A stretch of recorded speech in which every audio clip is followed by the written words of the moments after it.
Both of you incompetents need to vanish from the headquarters immediately. It's an urgent transfer. Apparently, they're understaffed over there and things are getting pretty bad.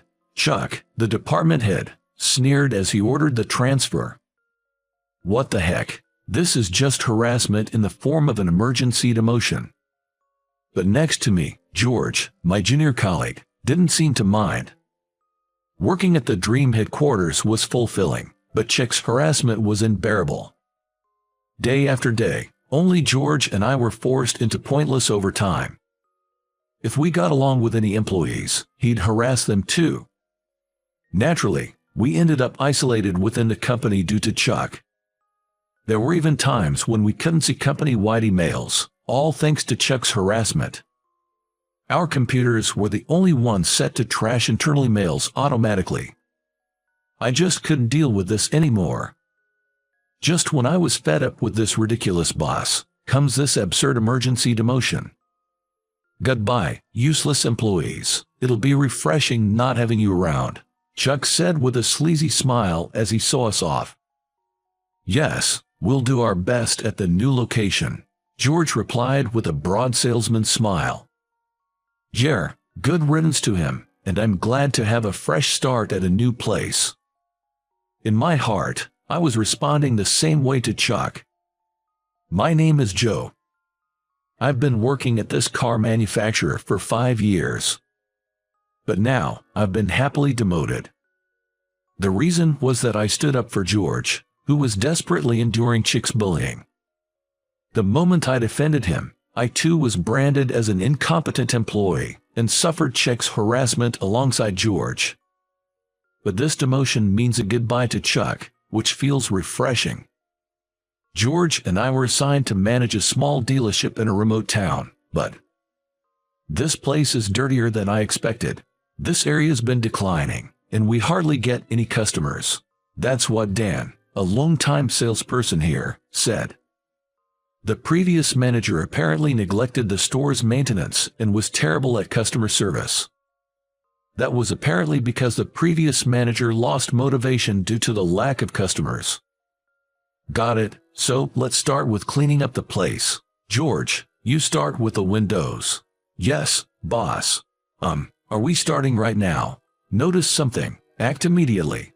This is the secret to winning over customers. With a smile, I said this to a surprised Dan and we began cleaning.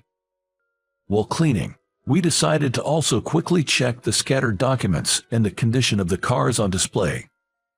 That's when I stumbled upon a little treasure. I decided to ask Dan about this find. Oh, that car, it doesn't run anymore, but a customer insisted we keep it since it was made by us. I see. What caught my eye was the first car ever sold by our company in the 1950s, known as the Number 1. It's a battered old car, but any retro car enthusiast would be thrilled to see it. Boss, it'd be fun to get this running again, wouldn't it? Indeed. Shall we try fixing it?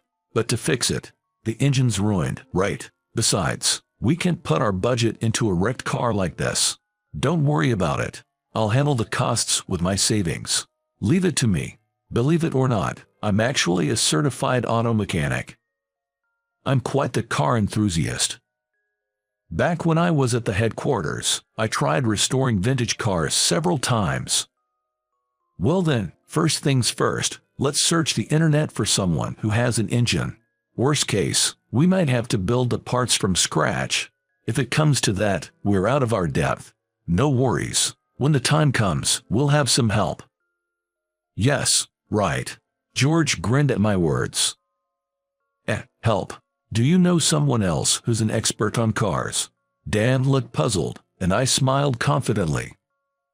A few days later, we received a call from an unexpected person. I'm sorry to bother you, but is Joe there? What? CEO. Why are you calling our store? Dan was so surprised that he stood up with the receiver still in his hand. I just need to ask Joe something. Yes, I'll pass the phone to him. Dan quickly handed me the phone. I cheerfully accepted the call. Hello, Joe speaking. I never expected a call from you, Heath. I was surprised by that internet post. To think you're restoring our company's first car, but to find that its parts, even if just the exterior, still existed.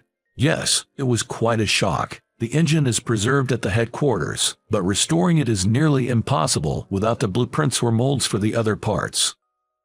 So, is the number one at your branch in good condition, aside from the engine? Quite a few parts are corroded, but if we remove the rust, we might just manage. Though, we'll have to estimate and restore the parts that are beyond repair. Understood. Then it's settled. We'll allocate a budget at the headquarters and restore that number one car. It was produced in limited numbers and we don't even have an original in our company. Thank you. I'll be waiting for the good news then. Don't worry, leave it to me. I hung up the phone after finishing the call with Keith, the CEO. Looks like our powerful ally is already making moves. Dan looked at me in surprise. Keith was the ally. Wait, Joe, who exactly is he?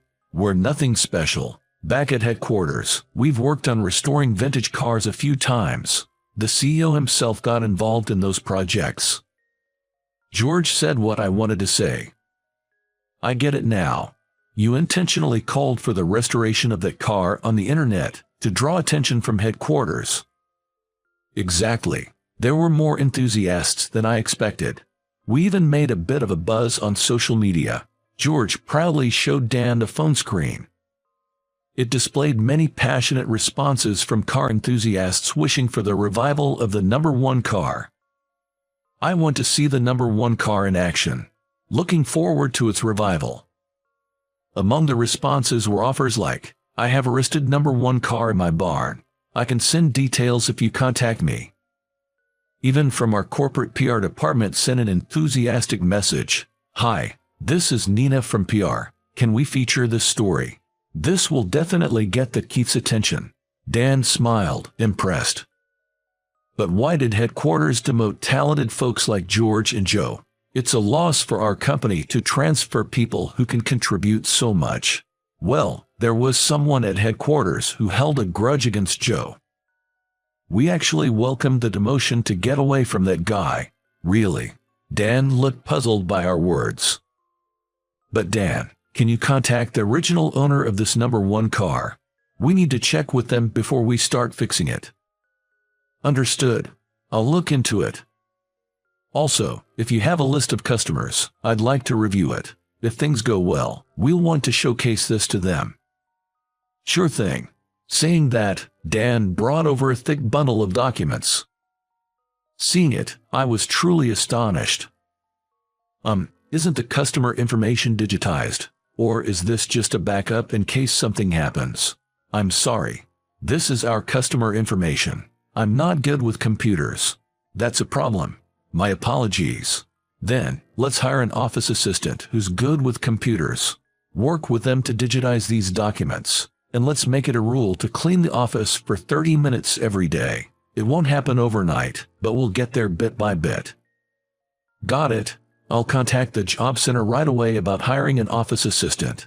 Thus, we started working on digitizing information and cleaning the store, alongside the restoration of the number one car. A few days later, we welcomed a new team member. I'm Mia. Pleased to meet you.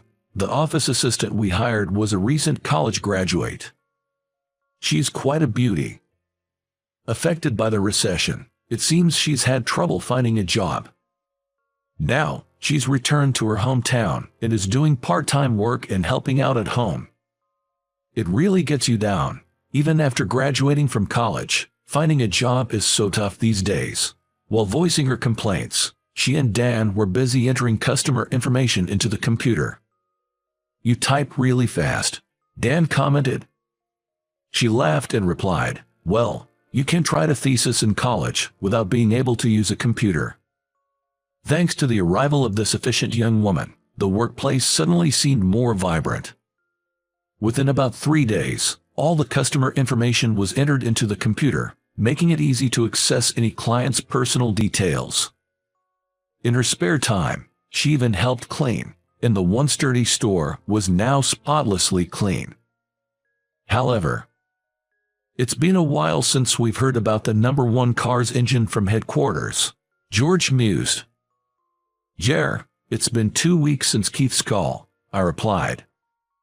Should we contact them to check? Yeah, let's get in touch with Keith directly. Directly to the CEO. Mia stopped typing and looked up in surprise. I suspect someone might be deliberately delaying our communications as a form of harassment. There's a troublesome guy back at headquarters who seems to be trying to set us up. Our former department at headquarters was also responsible for managing and maintaining the car display area. All the items on display were under the management of the same department. Probably, that annoying Chuck was interfering, causing the delay in the engine's arrival. But this project should have been authorized by Keith. We might need to give him a piece of our mind. George and I were calling it Keith. Joe, I haven't heard from you in a while. What's up? Sorry, Keith. The engine for the number one car from our old department hasn't arrived yet. It might be quicker to inquire directly with the department than through me. Actually, we've been experiencing harassment in that department. What? I explained to Keith all the harassment we faced from Chuck in our department. I was under the impression that your transfer to the regional store was your own request to liven up the branch. We didn't want to cause any trouble, so we kept quiet about Chuck's harassment. But when he starts interfering with a project directly approved by you, that's a different story. We're not generous enough to tolerate someone who harms the company's interests just to harass others. Understood. I'll have a word with him personally. Is that all right with you? Thank you very much. I was eagerly responding to Keith. The fallout was as expected. Joe, what did you tell Keith? Why do I have to be demoted now? Chuck called in a rage. It seems my talk with Keith about Chuck's harassment led to the discovery of his mistreatment of other employees too. HR took action, and it seems Chuck was demoted as a result. No, what are you talking about, Chuck? I don't know anything about it. I had simply told Keith the whole truth. This was Chuck's own doing. It's none of my concern. Please, ask Keith to reconsider. Sorry, we're busy over here too. With that, I hung up on Chuck. In front of us, the number one car with its engine installed was about to move. Dan was the driver. Go for it, Dan. Mia cheered him on. Dan waved at Mia through the windshield and slowly started a car. Wow, it's actually moving. Jer, seeing such a retro car in action is really moving. It was worth being transferred here. George and I laughed together. Tomorrow, we have planned a showcase event for the number one car. We sent out DM to our customers for this. Retro car enthusiasts will surely be delighted. The PR department from headquarters will come for a TV interview. Keith also emailed that he's looking forward to it. It will be great publicity for our car and branch. Joe, I'm looking forward to tomorrow. Definitely, it was worth all the hard work. I embraced George in excitement. Joe and George, you guys are really close, huh? Is this what they call a bromance? It's not like that, I said laughingly to Mia's teasing comment, and she retorted with a slightly pouting face. No, Joe and George are too close. It makes me jealous just watching them. Oh, Joe is so oblivious. Really oblivious. Mia and George grinned at me. What are you talking about? Come on, you're so clueless. Mia looked at me with a laugh. Little did I know, she would confess her feelings to me later. Since being transferred, I've been having more fun than ever. Everything turned out just fine in the end.